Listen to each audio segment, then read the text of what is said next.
ಧರ್ಮಸ್ಥಳದಲ್ಲಿ ಶವ ಹೂತಿಟ್ಟ ಪ್ರಕರಣಕ್ಕೆ ಟ್ವಿಸ್ಟ್ ಮೇಲೆ ಟ್ವಿಸ್ಟ್ ಸಿಗ್ತಾ ಇದೆ. ಶವ ಸಮಾಧಿ ಶೋಧಕ್ಕೆ ಬಹುದೊಡ್ಡ ತಿರುವು ಸಿಕ್ಕಿದೆ. ರಣರೋಚಕ ಘಟ್ಟದತ್ತ ಈ ಒಂದು ಪ್ರಕರಣ ಸಾಗ್ತಾ ಇರುವಂತೆ ಕಂಡು ಬರ್ತಾ ಇದೆ.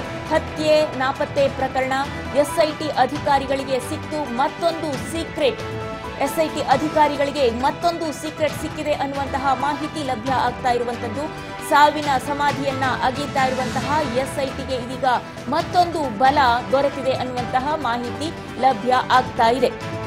ಎಸ್ಐಟಿ ಅಧಿಕಾರಿಗಳಿಗೆ ಮತ್ತೊಂದು ಸೀಕ್ರೆಟ್ ಗೊತ್ತಾಗಿದೆಯಂತೆ. ಏನದು ಗೊತ್ತಿಲ್ಲ, ನೋಡೋಣ ಮುಂದಕ್ಕೆ ಏನು ಬರುತ್ತೆ. ಸೀಕ್ರೆಟ್ ಗೊತ್ತಾಗಿರುವಂತದ್ದು ಏನು ಅಂತ ಹೇಳಿ ಸಾವಿನ ಸಮಾಧಿಯನ್ನ ಅಗಿತಾ ಇದ್ದಾರೆ. ಸಮಾಧಿಯನ್ನ ಅಗೆದು ಈಗ 2-3 ದಶಕಗಳಿಂದ ಏನು ಅಲ್ಲಿ ಹತ್ಯೆ ಆಗಿದೆ, ಸಾವಾಗಿದೆ ಅಂತ ಹೇಳ್ತಾ ಇದ್ದಾರೆ. ಅದನ್ನ ಆ ಒಂದು ಪ್ರಕರಣಕ್ಕೆ ಸಂಬಂಧಪಟ್ಟಂತೆ ಅಲ್ಲಿ ನೆಲವನ್ನ ಭೂಮಿಯನ್ನ ಅಗೆದು ತೆಗೆಯುವ ಕೆಲಸಗಳು ನಡೀತಾ ಇದೆ. ಹಾಗಾಗಿ ಆ ಒಂದು ಪ್ರಕರಣಕ್ಕೆ ಸಂಬಂಧಪಟ್ಟಂತೆ ಈಗ ಬಹುದೊಡ್ಡ ತಿರುವು ಸಿಕ್ಕಿದೆ ಅನ್ನುವಂತಹ ಮಾಹಿತಿ ಲಭ್ಯ ಆಗ್ತಾ ಇದೆ. ರಣರೋಚಕ ಘಟ್ಟದತ್ತ ಹತ್ಯೆ ನಾಪತ್ತೆ ಪ್ರಕರಣ ಅನ್ನುವಂಥದ್ದು ಗೊತ್ತಾಗ್ತಾ ಇದೆ. ನೋಡಿ, 13 ಪಾಯಿಂಟ್ಗಳನ್ನ ಆತ ತೋರಿಸಿದ್ದ ಅನಾಮಧೇಯ ಮುಸುಕುದಾರಿ ವ್ಯಕ್ತಿ. ಎಸ್ಐಟಿ ಟೀಮ್ಗೆ 13 ಪಾಯಿಂಟ್ಗಳನ್ನ ತೋರಿಸಿದ್ದ. ಆದ್ರೆ ಆ 13 ಪಾಯಿಂಟ್ಗಳಲ್ಲಿ 6ನೇ ಪಾಯಿಂಟ್ ಅಲ್ಲಿ ಒಂದು 25 ಮೂಳೆಗಳು ಸಿಕ್ಕಿದ್ದು ಬಿಟ್ರೆ ಬೇರೆ ಯಾವುದು ಕೂಡ ಇದುವರೆಗೆ ಲಭ್ಯ ಆಗಿಲ್ಲ. 10 ಪಾಯಿಂಟ್ಗಳ ಶೋಧ ಕಾರ್ಯಾಚರಣೆ ಇದುವರೆಗೆ ಮುಗಿದಿದೆ. ಇನ್ನು ಕೇವಲ ಬಾಕಿ ಇರುವಂತದ್ದು 3 ಪಾಯಿಂಟ್ಗಳು ಮಾತ್ರ. ಈ 3 ಪಾಯಿಂಟ್ಗಳಲ್ಲಿ ಸಿಕ್ಕಿದ್ರೆ ಸಿಕ್ಬೇಕು, ಇಲ್ಲ ಅಂದ್ರೆ ಎಲ್ಲಿಂದ ತಂದು ತೋರಿಸ್ತಾರೆ ಗೊತ್ತಿಲ್ಲ. ಎಲ್ಲ ನೂರಾರು ಶವಗಳನ್ನ ಅವನು ಹೂತಿಟ್ಟಿರೋದು 1-2 ಶವ ಹೂತಿಟ್ಟಿದ್ದೀನಿ ಅಂತ ಹೇಳಿಲ್ಲ, ನೂರಾರು ಶವಗಳನ್ನ ಅಲ್ಲಿ ಹೂಳಲಾಗಿದೆ ಅಂತ ಹೇಳಿ ಅಷ್ಟು ಕಾನ್ಫಿಡೆಂಟ್ ಆಗಿ ಸ್ಥಳವನ್ನ ಕೂಡ ತೋರಿಸಿದ್ದ. ಆತ ತೋರಿಸಿದಂತಹ ಸಮಯದಲ್ಲಿ ಎಲ್ಲರೂ ಕೂಡ ಎಸ್ಐಟಿ ಅಧಿಕಾರಿಗಳು ಕೂಡ ದಂಗಾಗಿ ಹೋಗಿದ್ರು. ಆದ್ರೆ ನಂತರದಲ್ಲಿ ಆಗ್ತಾ ಇರುವಂತದ್ದೇನು, 1 ಪಾಯಿಂಟ್ ಅಲ್ಲಿ 6ನೇ ಪಾಯಿಂಟ್ ಅಲ್ಲಿ ಕೆಲವು ಮೂಳೆಗಳು ಸಿಕ್ಕಿದ್ದು ಬಿಟ್ರೆ ಬೇರೆ ಎಲ್ಲೂ ಸಿಕ್ಕಿಲ್ಲ. ಹಾಗಾಗಿ ಒಂಥರ ಕ್ಲೈಮ್ಯಾಕ್ಸ್ ದತ್ತ ಸಾಗ್ತಾ ಇದೆ. ಒಂದ್ ರೀತಿಯಲ್ಲಿ ಸಸ್ಪೆನ್ಸ್ ಥ್ರಿಲ್ಲರ್ ತರ ಆಗಿದೆ ಇದು. ಇಲ್ಲಿ ನೋಡಿ, 2010ರಲ್ಲಿ ಒಂದು ಹೆಣ್ಮಗಳ ಸಾವು ಆಗಿತ್ತಂತೆ. ಅದು ಅನುಮಾನಾಸ್ಪದ ಸಾವು ಅಂತ ಹೇಳಲಾಗ್ತಾ ಇದೆ. 15 ವರ್ಷದ ಬಾಲಕಿಯ ಶವವನ್ನ ಹೂತಿಟ್ಟ ಬಗ್ಗೆ ಮಾಹಿತಿಯನ್ನ ಒಬ್ಬ ನೀಡಿದ್ದಾನೆ ಅನ್ನುವಂತಹ ಸುದ್ದಿ ಬರ್ತಾ ಇದೆ. ಸಾವಿನ ಸಮಾಧಿಯನ್ನ ಅಗೀತಾ ಇರುವಂತಹ ಎಸ್ಐಟಿಗೆ ಈಗ ಮತ್ತೊಂದು ಬಲ ಸಿಕ್ಕಿರುವಂತದ್ದು. 2010ರಲ್ಲಿ ಒಂದು ಹೆಣ್ಮಗಳ ಸಾವು ಅನುಮಾನಾಸ್ಪದವಾಗಿ ಇತ್ತಂತೆ. ಅನುಮಾನಾಸ್ಪದವಾದ ಸಾವು ನಡೆದಿತ್ತಂತೆ.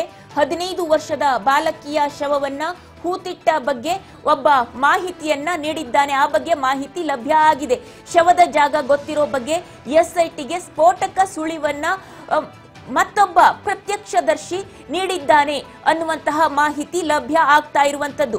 ನಿನ್ನೆಯಿಂದಲೂ ಕೂಡ ಈ ಸುದ್ದಿ ಬರ್ತಾ ಇದೆ. ಆತ ಬಂದು ತಾನಿಗೆ ಗೊತ್ತಿದೆ ಅಂತ ಹೇಳ್ತಾ ಇದ್ದಾನೆ ಅಂತ ಹೇಳಿ ಎಲ್ಲ ರೀತಿಯಲ್ಲೂ ಕೂಡ ಇದೀಗ ತನಿಖೆಯನ್ನ ನಡೆಸ್ತಾರೆ. ನಿನ್ನೆ ಬೆಳ್ತಂಗಡಿಯಲ್ಲಿ ಭೇಟಿಯಾಗಿ ಜಯಂತ್ ಮಾಹಿತಿಯನ್ನ ನೀಡಿದ್ದ.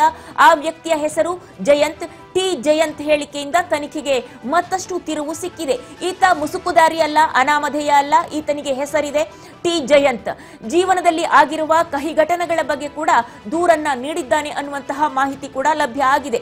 ಕಾನೂನು ಪ್ರಕ್ರಿಯೆಯನ್ನ ನಡೆಸದೆ ಬಾಲಕಿಯನ್ನ ಸಮಾಧಿ ಮಾಡಲಾಗಿದೆ ಅನ್ನುವ ಬಗ್ಗೆ ಆತ ಮಾಹಿತಿಯನ್ನ ನೀಡಿದ್ದಾನೆ. ಪ್ರತ್ಯಕ್ಷದರ್ಶಿ ತಾನು ಅಂತ ಹೇಳ್ಕೊಂಡಿದ್ದಾನೆ. 2010ರಲ್ಲಿ ಹೆಣ್ಣು ಮಗಳ ಅನುಮಾನಾಸ್ಪದ ಸಾವು ಆಗಿತ್ತು. 15 ವರ್ಷದ ಬಾಲಕಿಯ ಶವ ಹೂತಿಟ್ಟ ಬಗ್ಗೆ ಆತ ಮಾಹಿತಿಯನ್ನ ನೀಡಿದ್ದಾನೆ. ತಾನು ಪ್ರತ್ಯಕ್ಷದರ್ಶಿ ಅಂತ ಹೇಳಿದ್ದಾನೆ. ಶವದ ಹೂತಿಟ್ಟಿರೋ ಜಾಗದ ಬಗ್ಗೆ ಗೊತ್ತಿರೋ ಬಗ್ಗೆ ಕೂಡ ಎಸ್ಐಟಿಗೆ ಆತ ಸುಳಿವನ್ನ ಕೊಟ್ಟಿದ್ದಾನೆ. ಮತ್ತೊಬ್ಬ ಪ್ರತ್ಯಕ್ಷದರ್ಶಿಯಿಂದ ಮತ್ತೊಂದು ಮಾಹಿತಿ ಲಭ್ಯ ಆಗ್ತಾ ಇರುವಂತದ್ದು ಎಸ್ಐಟಿಗೆ. ಎಲ್ಲ ರೀತಿಯಲ್ಲಿ ಸಹಕಾರ ನೀಡ್ತೀನಿ ಅಂತ ಹೇಳಿ ದೂರುದಾರ ಹೇಳಿಕೆಯನ್ನ ನೀಡಿದ್ದಾನೆ. ಟಿ ಜಯಂತ್ ಅನ್ನುವಂತಹ ವ್ಯಕ್ತಿ, ಈತ ಮುಸುಕುದಾರಿಯೂ ಅಲ್ಲ ಅಥವಾ ಅನಾಮಧೇಯ ವ್ಯಕ್ತಿಯೂ ಅಲ್ಲ. ಮುಖವನ್ನು ಕೂಡ ತೋರಿಸಿದ್ದಾನೆ. ತನ್ನ ಹೆಸರು ಟಿ ಜಯಂತ್ ಅಂತ ಆತ ಹೇಳ್ಕೊಂಡಿದ್ದಾನೆ.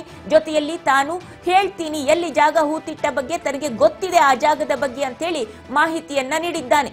ಜೀವನದಲ್ಲಿ ಆಗಿರುವಂತಹ ಕಹಿ ಘಟನೆಗಳ ಬಗ್ಗೆ ಕೂಡ ದೂರಿದ್ದಾನೆ ಅನ್ನುವಂತಹ ಮಾಹಿತಿ.